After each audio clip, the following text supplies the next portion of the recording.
रात्रि से तुम ऐसे ही खड़े हो नंदी? प्रभु, जब से आपने मेरे सोने और जागने पर संदेह व्यक्त किया है, तब से मैंने ये निश्चय कर लिया है कि रात और दिन, 8 पहर, 60 घड़ी इसी प्रकार मूर्तिवत आपके सम्मुख खड़ा रहूंगा। जिस प्रकार मूर्ति स्थिर खड़ी रहती है, उसी प्रकार मैं भी स्थिर खड़ा रहूंगा। ओम नमः शिवाय। भोलेनाथ, नारद का प्रणाम स्वीकार करें। भोलेनाथ, क्या आपने नंदी महाराज को मूर्तिवत बना दिया है? नंदी ने स्वयं मूर्तिवत स्थिर रहने का निश्चय किया है, जिससे इन्हें कोई कार्य न करना पड़े। नहीं नहीं स्वामी, ऐसी कोई बात नहीं है। आप कुछ भी कहें भोलेनाथ, मैं अपने निश्चय पर अटल हूँ। अपने निश्चय पर अटल रहना अच्छी बात है नंदी, इससे हमारे अन्य भक्तों को प्रेरणा मिलेगी। नारायण नारायण, आप सत्य कह रहे हैं भोलेनाथ। नारद, आज तुम्हारे मन में कोई प्रश्न नहीं? फिर कैलाश पर आने का कोई विशेष कारण है? नारायण नारायण, मैं प्रश्न ढूंढ ही रहा था भोलेनाथ कि आपने मुझसे प्रश्न कर दिया। अब आपके इस प्रश्न के कारण मेरे मन में भी एक प्रश्न उत्पन्न हो गया। यदि आप आज्ञा दें तो प्रश्न पूछूं? कैसा प्रश्न? हर प्रातः काल माता पार्वती पूजा की थाली लेकर यहाँ आती है, आपके सम्मुख खड़ी होकर आपके आरती उतारती हैं, फिर आपके चरणों पर पुष्प अर्पित करती हैं। वो शक्ति स्वरूपिणी माता पार्वती इस समय यहाँ उपस्थित क्यों नहीं है भोलेनाथ? ये प्रश्न पूछकर तुमने हमें निरुत्तर कर दिया है नारद। हम स्वयं नहीं जानते कि हमें समाधि से जगाने वाली देवी पार्वती अब तक क्यों नहीं है। तुमने तो मूर्तिवत बने रहने का निश्चय कर लिया है, इसलिए हम तुमसे कुछ कह भी नहीं सकते। अब तो नारद के प्रश्न का उत्तर जानने के लिए स्वयं नारद को ही भेजना पड़ेगा। जो आज्ञा भोलेनाथ। मैं तुरंत माताजी के कक्ष में पहुंचकर देखता हूँ कि उन्हें इतना विलंब क्यों हुआ। नारायण नारायण। मेरा कार्य आपने नारद जी को क्यों दे दिया भोलेनाथ? हमने तो तुम्हारे निश्चय को बल दिया है ना। अब तुम रात दिन 8 प्रहर 60 घड़ी इसी प्रकार खड़े रहोगे, चाहे हम यहाँ हो या ना हो।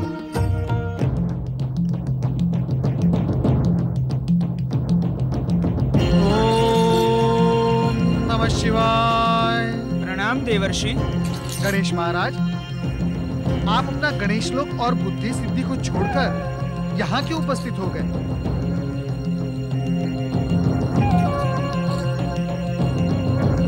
अरे, आप मौन क्यों हो गए गणेश महाराज? आप कुछ कहते क्यों नहीं? मैं मौन इसलिए हूँ देवर्षि कि आपके प्रश्न का मेरे पास कोई उत्तर नहीं है, और ये कहकर मैंने ये मौन भी तोड़ दिया है। अब आप मुझे ये बताएं कि माता पार्वती कहाँ है? ये विचित्र प्रश्न आप क्यों कर रहे हैं देवर्षि? माता जी भला अपना कक्ष छोड़कर कहाँ जाएंगे? मैं ये प्रश्न इसलिए कर रहा हूँ गणेश महाराज कि मुझे भगवान भोलेनाथ ने माता पार्वती को यहाँ से ले जाने के लिए भेजा है। सावधान देवर्षि, आप उनके कक्ष में प्रवेश नहीं कर सकते। अरे, ये उनकी आज्ञा है। ये आप क्या कह रहे हैं गणेश महाराज? माता पार्वती के पास जाने का समान अधिकार मुझे भी है। मैं स्वयं कक्ष में प्रवेश नहीं कर सकता देवर्षि। आज प्रवेश निषेध है, कृपा कर लौट जाएं। आज आप कुछ बदले बदले लग रहे हैं गणेश जी। बात क्या है? बात कुछ भी नहीं है देवर्षि। माता ने मुझे आज्ञा दी है कि किसी अन्य व्यक्ति को मैं उनके कक्ष में प्रवेश न करने दूं। तो क्या मैं अन्य हो गया? मैं भी तो एक प्रकार से शिव परिवार का सदस्य हूँ। आप मेरी बात क्यों नहीं समझ रहे हैं देवर्षि? भगवान शिव के अतिरिक्त शिव परिवार के किसी भी सदस्य को आज माता के कक्ष में प्रवेश का अधिकार नहीं है। आप मुझसे वाद विवाद न कीजिए, कृपा करके लौट जाएं। कृपा कर आप मेरी बात तो सुने। मैं कहता हूँ, मेरे भीतर प्रवेश करने से माता पार्वती रुष्ट नहीं होंगी। वे आप ही के समान मुझे भी स्नेह करती हैं। यदि आपको मेरी बात पर विश्वास नहीं है तो आप मुझे भीतर प्रवेश करने दें, तो देख लें। आपकी चतुराई मेरे सामने नहीं चलेगी देवर्षि। देवर्षि, मैं आपसे विनती करता हूँ, कृपा करके मुझे आपका अपमान करने पर विवश ना करें। जैसे आए हैं वैसे ही लौट जाएं। माता! देवर्षि, देवर्षि, मैंने आपसे पहले भी निवेदन किया है कि आप मुझे आपका अपमान करने पर विवश ना करें। कृपा करके माता की आज्ञा की अवहेलना ना करें। आपको भगवान शिव की शपथ है, लौट जाएं। भगवान शिव की शपथ? छोटी सी बात से बात शपथ तक पहुंच गई। भोलेनाथ, ये क्या हो रहा है? गणेश जी मेरे साथ इतना रुक्ष व्यवहार क्यों कर रहे हैं? देव ऋषि नारद माता का संदेश लेकर अभी तक नहीं लौटे। मैं जानता हूँ प्रभु, जब तक मैं वहाँ नहीं जाऊंगा माता पार्वती यहाँ नहीं आएंगी। आप मुझे वहाँ जाने की आज्ञा दें भोलेनाथ। अर्थात हमारी आज्ञा के नाम पर तुम अपना दृढ़ निश्चय तोड़ दोगे नंदी? क्या खड़े खड़े तुम्हें थकान हो रही है? थकान का तो प्रश्न ही नहीं है भोलेनाथ। आप ही का अंश मुझ में समाया हुआ है। जब आप समाधि लगाकर नहीं थकते तो हम खड़े खड़े कैसे थक सकते हैं भोलेनाथ? नंदी, जब तुम अपना निश्चय तोड़ ही नहीं सकते तो देवी पार्वती के पास जाने का प्रश्न ही कहां उठता है। ऐसा प्रतीत होता है कि आज देवी पार्वती हमसे रुष्ट है, इसीलिए नारद के मनाने पर भी नहीं आ रही है। भोलेनाथ, भोलेनाथ, यहाँ आने का और माताजी को मनाने का तो प्रश्न ही नहीं उठता। जब आपके सुपुत्र गणेश जी अपने परिवर्तित रूप में वहाँ द्वारपाल बने हुए हों और फिर हमें रोक भी रहे हों, तो फिर माताजी के दर्शन भी दुर्लभ हो जाते हैं भोलेनाथ। श्री गणेश, कैलाश आए मुझे पता भी नहीं चला। हम अभी उनके दर्शन करेंगे और साथ में माता पार्वती को भी ले आएंगे। अपने निश्चय पर दृढ़ रहो नंदी। यदि तुम अपना निश्चय तोड़ दोगे तो हमें अत्यंत दुख होगा। भोलेनाथ, ऐसा प्रतीत होता है कि आजकल गणेश जी मातृभाव से अधिक प्रभावित हैं। आपका कथन सत्य प्रतीत होता है, अन्यथा ऐसा कभी नहीं हुआ कि कैलाश आने पर पहले वे हमसे न मिले। भोलेनाथ, स्वयं मैं आश्चर्यचकित हूँ कि गणेश लोग छोड़कर द्वारपाल के रूप में यहाँ कैलाश में क्यों हैं और उनके आने का प्रयोजन क्या है? तब तो हमें ही जाना होगा और जाकर देखना होगा कि ये परिवर्तन कैसे हुआ, क्यों हुआ।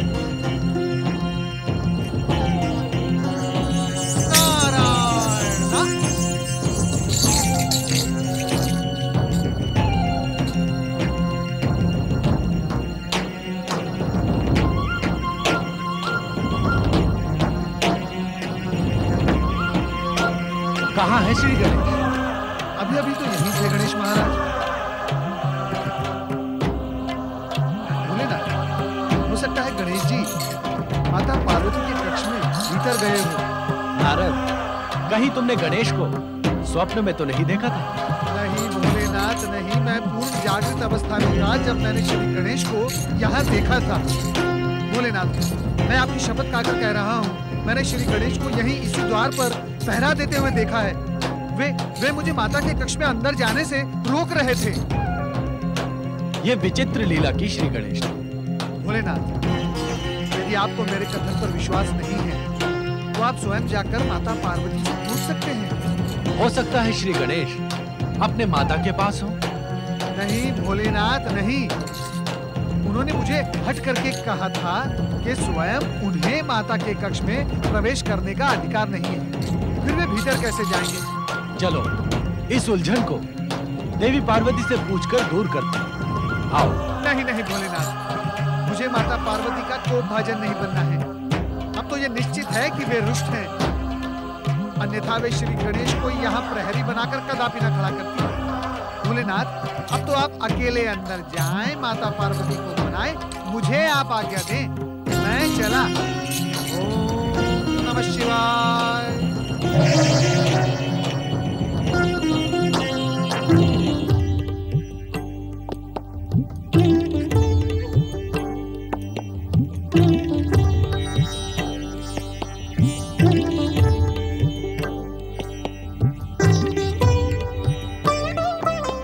आंखें खोलो देवी, हम आ गए हैं। आंखें खोलो पार्वती।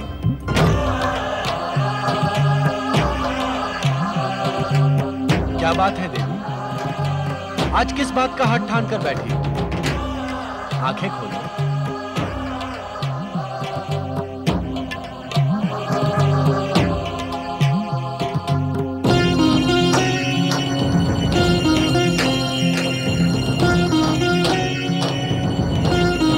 हमें ऐसे अपरिचित और बेधक दृष्टि से क्यों देख रही हो देवी? क्या हमसे कोई त्रुटि हुई है?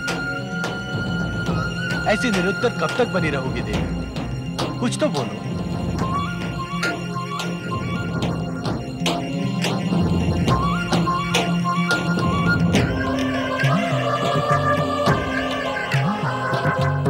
प्रतीत होता है कि आज मौन रहने की शपथ ले रखी है।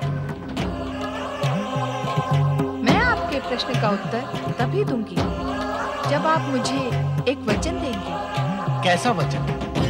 मेरी इच्छा पूर्ति का वचन। तुम्हारी इच्छा जाने बिना हम तुम्हें इच्छा पूर्ति का वचन कैसे दे सकते? यदि आप मुझे वचन नहीं दे सकते तो मुझसे बात करने का कोई अर्थ ही नहीं है। आप भी मौन रहिए, मैं भी मौन रहूंगी।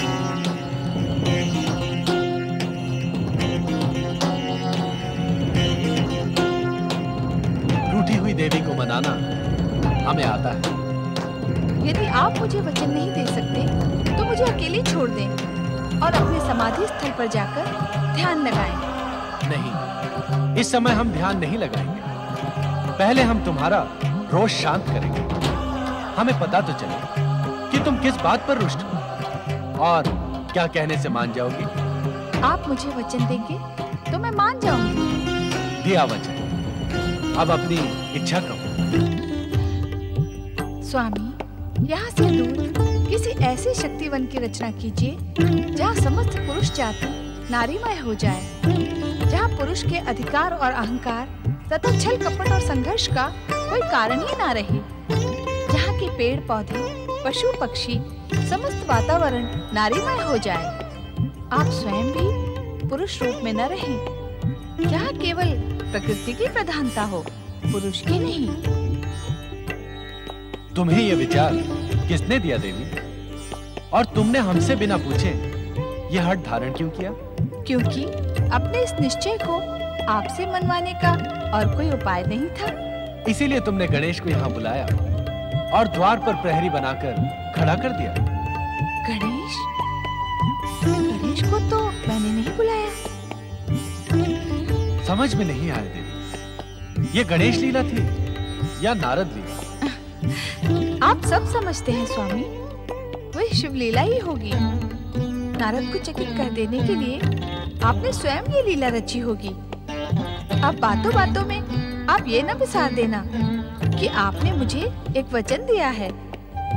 हमने वचन दिया है तो उसका पालन भी अवश्य करेंगे। इसमें भी आप कोई लीला तो नहीं रचेंगे ना स्वामी? वो लीला हमारी नहीं, तुम्हारी होगी देवी।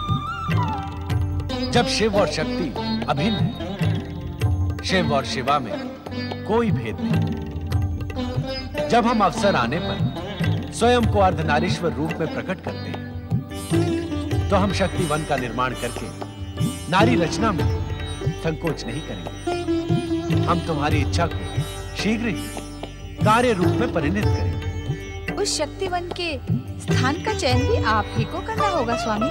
अवश्य। तुम्हें वचन देते समय ही हमने उस स्थान का चयन कर लिया था देवी। कहाँ है वो स्थान? मनुपुत्र इक्ष्वाकु वंशी राजा इल के राज्य में काम्यक वन के समीप। वो काम्यक वन जहाँ अनेकों की इच्छा पूर्ति हो। चलो देवी। स्वामी, नंदी और शिवगणों को बताए बिना ही यहाँ से प्रस्थान करेंगे? उन्हें बताने पर शक्ति वन में क्या एकांत रह पाएगा? ओम नमः शिवाय, ओम नमः शिवाय, ओम नमः शिवाय, ओम नमः शिवाय, ओम नमः शिवाय, ओम नमः शिवाय, ओम नमः शिवाय, ओम नमः शिवाय, ओम नमः शिवाय, ओम नमः शिवाय, ओम नमः शिवाय, ओम नमः शिवाय, ओम नमः शिवाय, ओम नमः शिवाय। प्रणाम गृहपति सूर्यदेव, आपने मेरी इस अकिंचन कुटिया को पावन किया, मैं धन्य हुआ। मेरे लिए क्या आज्ञा है सूर्यदेव? ग्रह युवराज बुद्ध, तुम हमसे आज्ञा प्राप्त किए बिना ही ग्रहमंडल को छोड़कर पृथ्वीलोक पर चले आए। क्या तुमने इस बात पर विचार नहीं किया था कि तुम्हारे ग्रहमंडल में न रहने से ग्रहों की गति और प्रभाव में व्यवधान उत्पन्न हो जाएगा?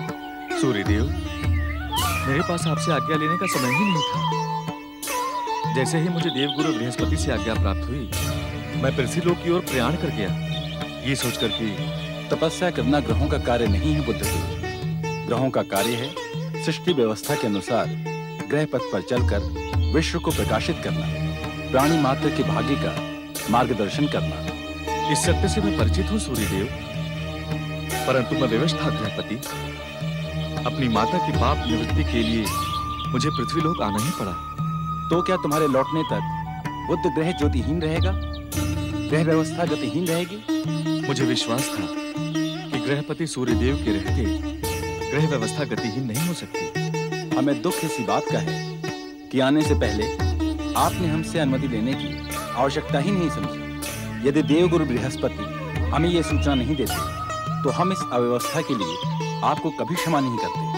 सूर्यदेव, आप गृहपति एवं भगवान नारायण के प्रतिनिधि हैं। आपकी इच्छा हो तो ग्रह व्यवस्था को मेरे बिना भी गतिमान रख सकते हैं। वैसे भी बुध ग्रह सदा से ही सूर्य नारायण का अनुगामी बनकर चलता रहा है। इसलिए मेरी आपसे प्रार्थना है कि बुध ग्रह को अपनी दिव्य किरणों से ज्योतिमान एवं गतिमान रखें। ब्रह्मा जी की सृष्टि व्यवस्था में एक क्षण के लिए भी व्यवधान अनर्थकारी सिद्ध हो सकता है। इसलिए जो तुम कह रहे हो वो व्यवस्था हमने कर दी है। बुध ग्रह सूर्य की प्रभा से ज्योतिमान और गतिमान है।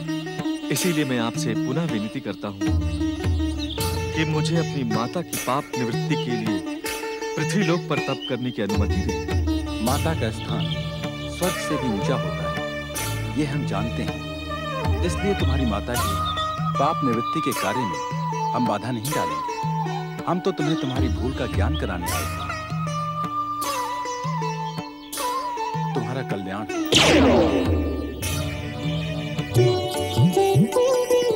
ओम नमः शिवाय।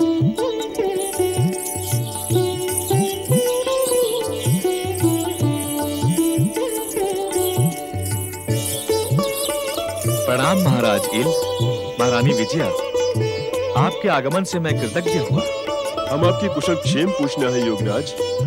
यहाँ आपको कोई असुविधा तो नहीं? यह स्थान आपको रुचिकर तो लगा ना? हाँ महारानी, इस रमणीय स्थान को पाकर मेरी तप साधना बलवती हुई है। हम ये जानकर प्रसन्न हुए। यदि आपको किसी प्रकार की असुविधा हो तो निसंकोच कहें। महाराज, एक योगी का कार्य है मन से आत्मा को जोड़ना। उसे शारीरिक असुविधा की चिंता होना उचित नहीं है। नवयुवा योगी, आपने हमें अपना परिचय नहीं दिया और ना अपनी तपस्या का उद्देश्य हमें बताया। तुम इतने सुंदर सुदर्शन हो, इतना प्रभावशाली तुम्हारा व्यक्तित्व है, फिर तपस्या करके तुम्हें क्या प्राप्त करना है? हमसे संकोच ना करो, हमें अपना समझो। महारानी, मैं अपना परिचय तब तक नहीं दे सकता जब तक मैं अपने उद्देश्य में सफल न हो जाऊं। इसलिए मैं आपके प्रश्न पर निरुत्तर ही रहूंगा। यदि आपको कोई आपत्ति हो तो मैं ये काम्यक वन छोड़कर कहीं और चला जाऊंगा। नहीं नहीं योगीराज, हमें कोई आपत्ति नहीं है। किसी तपस्वी की तपस्या पर भला हमें क्या आपत्ति हो सकती है? युवा योगी, क्या तुम हमें अपना नाम भी नहीं बताओगे? मेरा नाम तारापुत्र है। तारापुत्र? अर्थात तुम्हारी माता का नाम तारा है, परंतु तुम्हारा अपना भी तो कोई नाम होगा।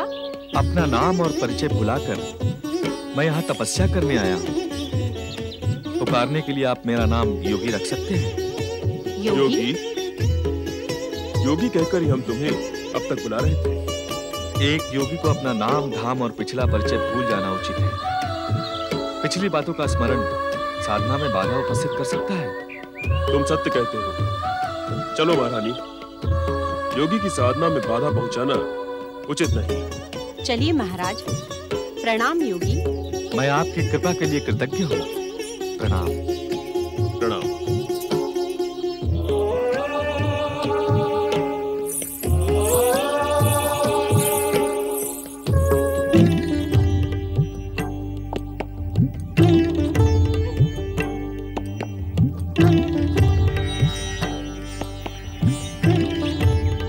वो देखो देवी,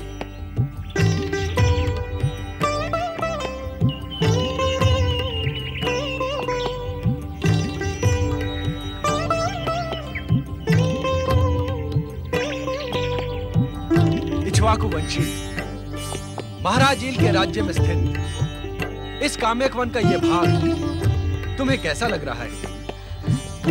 अति सुंदर स्वामी। शक्ति वन के लिए ये रमणीय स्थान उपयुक्त नहीं। ये मैं आपकी इच्छा पर छोड़ती हूँ स्वामी। आपका चयन मुझे स्वीकार होगा। और हमें तुम्हारा वो प्रस्ताव स्वीकार है कि अर्ध नारीश्वर से अब हमें पूर्ण नारीश्वर बन जाओ।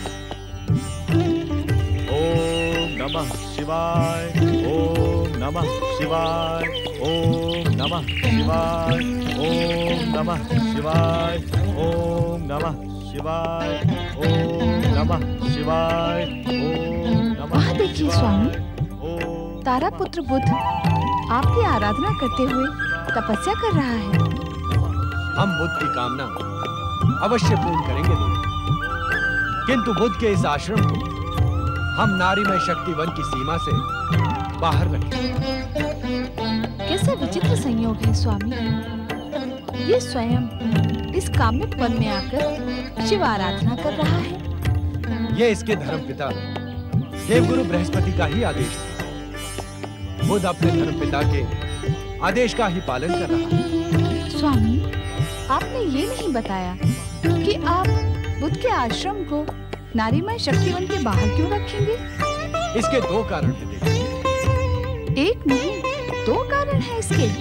हाँ, पहला कारण यह है कि हम बुद्ध को नारी रूप में परिणत करने के इच्छुक नहीं। और दूसरा कारण?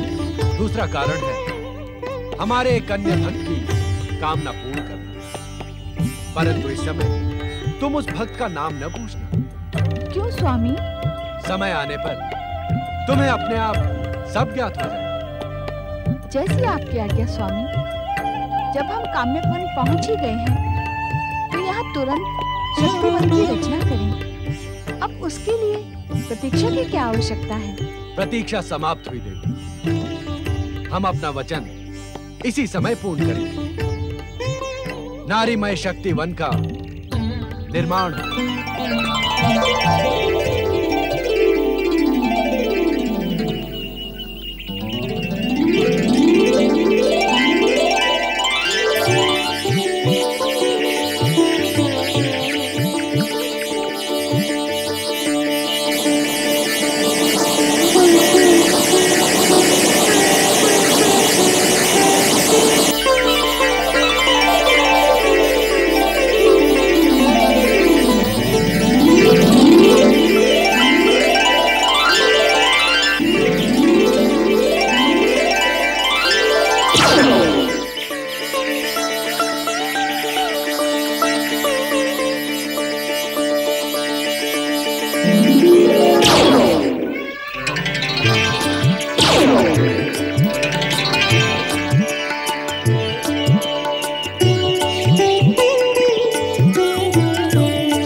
आनंदमय शक्ति वन में आनंद नृत्य आरंभ करें।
भगवान भोलेनाथ के आदेश से देवऋषि।